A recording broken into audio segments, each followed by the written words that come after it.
This one goes in here. Right. So all these bits that you're looking at, levers, they're actually medical parts. Remember I said bodywork? Yeah. I got that, holding the pelvis back together. What do you think of the bike? Yeah, it's cool. This unique bike is handcrafted with custom performance parts.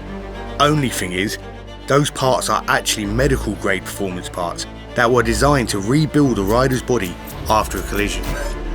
A titanium hip system became the bike's kickstand. The broad curved plate designed to offer structure to shattered bones supports our bike's framework. And spinal column fusion plates form the rear sets that control gear shifting and braking. And that's just to name a few. Bikes repair easier than bikers.